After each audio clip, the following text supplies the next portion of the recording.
सभी विद्यार्थियों का इस वीडियो में स्वागत है। आज बीकॉम पार्ट फर्स्ट ईयर का पेपर है कॉस्टिंग और टॉपिक है आपका एलिमेंट ऑफ कॉस्ट यानी लागत के तत्व। यानी कि लागत किन किन से मिलके बनी होती हैं। एक फैक्ट्री में या प्रोडक्शन डिपार्टमेंट में किसी भी वस्तु की लागत ज्ञात करते हैं तो लागत किन किन से मिलकर बनी होती हैं, वो लागत के तत्व कहलाते हैं। अपन देखते हैं परिभाषा। एलिमेंट ऑफ कॉस्ट प्रत्येक वस्तु के उत्पादन एवं निर्मित करने में अथवा किसी भी सेवा के प्रदान करने में अनेक व्यय किए जाते हैं। ये सभी व्यय लागत में शामिल होते हैं। यानी लागत कौन सी होती है? किसी वस्तु के उत्पादन करें या सेवा प्रदान करने में जो खर्चा होता है वो लागत कहलाती हैं। और संक्षिप्त में कहा जा सकता है कि लागत के तत्वों से आज से उन सभी साधनों पर किए गए व्यय या उनकी लागत से हैं जिनकी सहायता से किसी वस्तु के उत्पादन निर्माण कार्य किया जाता है। एलिमेंट ऑफ कॉस्ट कहलाता है। यानी कि वो लागत होती है जो किसी वस्तु के उत्पादन या सेवा प्राप्त करने पर जो खर्चा करते हैं, जो खर्चा होगा या व्यय होगा वही एलिमेंट ऑफ कॉस्ट कहलाता है। इसका वर्गीकरण किस प्रकार किया जाता है? तो इनको 3 भागों में बांटा जाता है। एक तो मटेरियल हो गया, सेकंड लेबर हो गया, थर्ड एक्सपेंसेस हो गया। अब इसको मटेरियल को 2 भागों में बांटा जाता है, डायरेक्ट और इनडायरेक्ट। ऐसे लेबर को भी 2 भागों में, डायरेक्ट इनडायरेक्ट, और एक्सपेंसेस को भी 2 भागों में, डायरेक्ट और इनडायरेक्ट।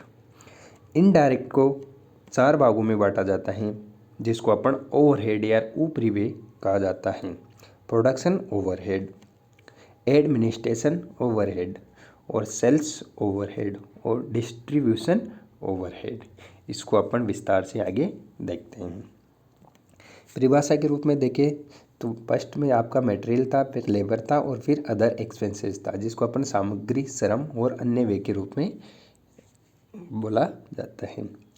तो मटेरियल क्या होता है? डायरेक्ट ऐसे व्यय जिनका किसी वस्तु के उत्पादन से प्रत्यक्ष संबंध होता है उसे प्रत्यक्ष व्यय कहा जाता है। यानी कि जो मटेरियल होता है वो डायरेक्ट इनडायरेक्ट था, तो अपन डायरेक्ट मटेरियल की परिभाषा देखेंगे तो ऐसे व्यय होते हैं जो किसी वस्तु के उत्पादन से यानी डायरेक्टली कनेक्ट होता है, वो डायरेक्ट एक्सपेंसेस कहलाते हैं।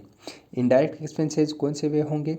ऐसे व्यय जो उनका उत्पादन से प्रत्यक्ष संबंध नहीं होता बल्कि वे संपूर्ण व्यवसाय उपक्रम उत्पादन से संबंधित होते हैं, उन्हें अप्रत्यक्ष इनडायरेक्ट एक्सपेंसेस कहा जाता है। अप्रत्यक्ष सामग्री, अप्रत्यक्ष श्रम और अप्रत्यक्ष व्यय के व्यय को ऊपरी व्यय कहा जाता है। यानी डायरेक्ट और इनडायरेक्ट की परिभाषा देखेंगे। डायरेक्ट तो उससे संबंधित होगा जो कि लेबर हो सकती है, मटेरियल हो सकता है, अदर एक्सपेंसेस हो सकता है। इनडायरेक्ट में भी तीनों हो सकते हैं जिसको अपन ओवरहेड के रूप में जाना जाता है। इन ओवरहेड को इन 3 भागों में और बांटा गया है जिसको अपन फैक्ट्री ओवरहेड बोला जाता है। सेकंड है आपका कार्यालय प्रशासन जिसको ऑफिस या एडमिनिस्ट्रेशन ओवरहेड, और थर्ड है आपका सेलिंग डिपार्टमेंट का हो गया या डिस्ट्रीब्यूशन डिपार्टमेंट का हो गया। अपन ने फर्स्ट में भी देखा एलिमेंट कॉस्ट के 3 तत्व मटेरियल, लेबर और व्यय जिसको अपन सामग्री, श्रम और अन्य व्यय कहा जाता है, जिसको डायरेक्ट इनडायरेक्ट, तीनों को डायरेक्ट इनडायरेक्ट। तो डायरेक्ट और इनडायरेक्ट क्या है जो अपन ने लास्ट में देखा है अभी जस्ट इससे पहले कि डायरेक्ट कौन से, उससे संबंधित जिस प्रोडक्शन या उत्पादन से संबंधित खर्चे होते हैं डायरेक्ट होते हैं, उससे संबंधित जो खर्चे नहीं होते वो इनडायरेक्ट होते हैं। इनडायरेक्ट व्यय को ऊपर व्यय यानी ओवरहेड कहा जाता है। अब मटेरियल के रूप में देखिए, मटेरियल क्या है? लागत के तत्वों में सामग्री का महत्वपूर्ण स्थान है क्योंकि बिना सामग्री कोई भी वस्तु का उत्पादन नहीं किया जा सकता। सामग्री 2 प्रकार की होती हैं, अपन यहाँ भी देखा था, प्रत्यक्ष और प्रत्यक्ष व्यय। प्रत्यक्ष सामग्री कौन सी होती है? वो सामग्री जो उत्पादन में प्रत्यक्ष रूप से प्रयोग की जाती है, अर्थात भौतिक अस्तित्व और निर्मित वस्तु का प्रमुख अंग होती है, जिसे वस्तु की बनी प्रत्यक्ष सामग्री कहलाती हैं। जैसे फॉर एग्जांपल हो गया चीनी हो गया, उत्पादन में गन्ना हो गया, फर्नीचर बनाने में लकड़ी होगी, कपड़ा उत्पादन आदि। ये होगी डायरेक्ट आपकी मटेरियल। अब इनडायरेक्ट मटेरियल कौन सी होती हैं और उसकी कौन सी लागत होती हैं? जो सामग्री किसी वस्तु के उत्पादन में परोक्ष अर्थात अप्रत्यक्ष रूप से सहायक होती हैं, यानी डायरेक्ट रूप से सहयोग नहीं करती, इनडायरेक्ट रूप से सहयोग करती हैं। उस वस्तु के उत्पादन कार्य में कुशलतापूर्ण संचालित करने के लिए उसका प्रयोग आवश्यक होता है। मात्रा मूल्य इतनी कम होते हैं कि प्रतिक्रिया लागत ज्ञात करना कठिन होता है, अर्थात उनका अलग से हिसाब रखना सुविधाजनक नहीं होता। अप्रत्यक्ष सामग्री कहलाती हैं। फॉर एग्जाम्पल, मशीनों में कार्यरत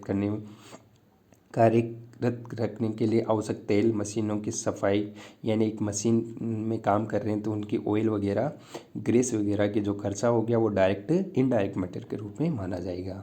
देखिए फॉर एग्जांपल, रेडीमेड वस्त्र व्यवसाय में किसी कपड़े की सिलाई में प्रयुक्त होने वाला धागा, क्योंकि हम अपन एक जोड़ी पैंट शर्ट बनाते हैं तो उसमें पैंट और शर्ट का जो कपड़ा है वो डायरेक्ट मटेरियल के रूप में होगा, लेकिन जो धागा यूज होगा, जो एक या दो गट्ठे होंगे, वो इनडायरेक्ट मटेरियल के रूप में माना जाएगा। लेबर की बात करें, लेबर में भी दो प्रकार के होंगे, जिसको लेबर बोल दो या मजदूरी बोल दो, जिसको अपन श्रम या मजदूरी कुछ भी कहा जा सकता है। ये भी डायरेक्ट इनडायरेक्ट दो प्रकार के होते हैं। लागत का दूसरा प्रमुख तत्व मजदूरी है। उत्पादन कार्य में संलग्न श्रमिकों को जो मजदूरी दी जाती है, अर्थात संस्था के कर्मचारियों को जो पारिश्रमिक दिया जाता है, वो क्या होते हैं, वेजेज कहलाती हैं, अर्थात मजदूरी, श्रम, ये जिसको सैलरी भी बोल सकते हो। ये भी दो प्रकार के होते हैं, डायरेक्ट और इनडायरेक्ट।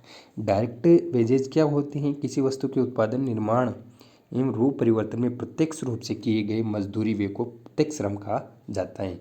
यानी किसी वस्तु का प्रोडक्शन हो रहा है, वहाँ प्रोडक्शन में जो श्रमिक काम कर रहे हैं, जो कर्मचारी काम कर रहे हैं, वो कौन से होंगे, डायरेक्ट वेजेज के रूप में होंगे। उनको जो मजदूरी दी जाएगी वो डायरेक्ट वेजेज दी जाएगी।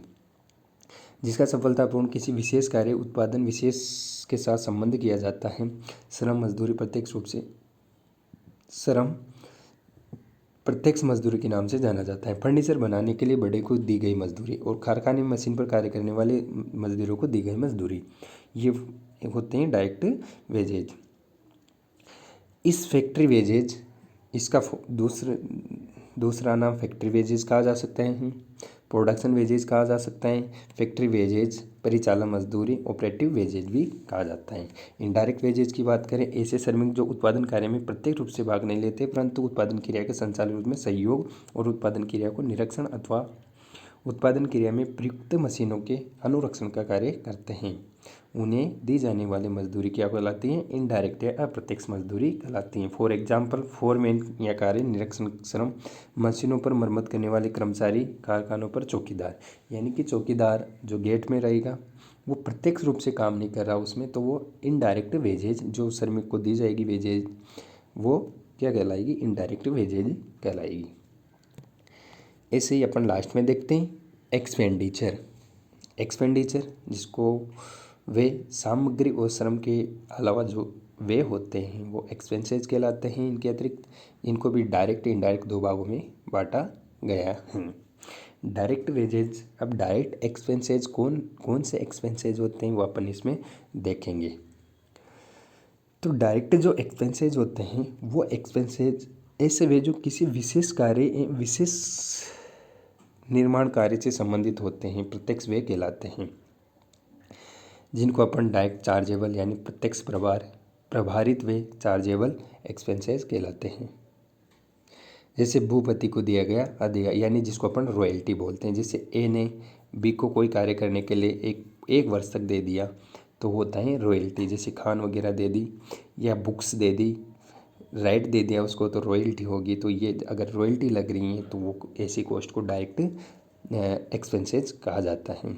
प्रत्यक्ष सामग्री क्रय पर किया गया भाड़ा, यानी किसी वस्तु को अपन खरीदते हैं उसके जो भाड़ा पेमेंट करेंगे वो भी डायरेक्ट एक्सपेंसेस के रूप में आएगा। विशेष कार्य में स्थापित मशीन का किराया, रख रखाव या संचालन व्यय को अपन डायरेक्ट एक्सपेंसेस कहेंगे। किसी विशेष कार्य के लिए नक्शे, डिजाइन, ड्राइंग्स एंड डिजाइन, ये आपका डायरेक्ट वेजेज होगा।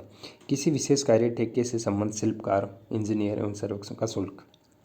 किसी विशेष ठेके उपकार्य को प्राप्त करने के किए गए यात्रा व्यय, होटल व्यय, कानूनी व्यय आदि और उप अनुबंध की लागतें, यानी सब कॉन्ट्रैक्ट और एक्साइज ड्यूटी। अगर ये सारे एक्सपेंसेस किसी उद्योग में होते हैं तो डायरेक्ट एक्सपेंसेस के रूप में जाने जाएंगे। अगले वीडियो में अपन देखेंगे इनडायरेक्ट एक्सपेंसेस और एग्जाम्पल,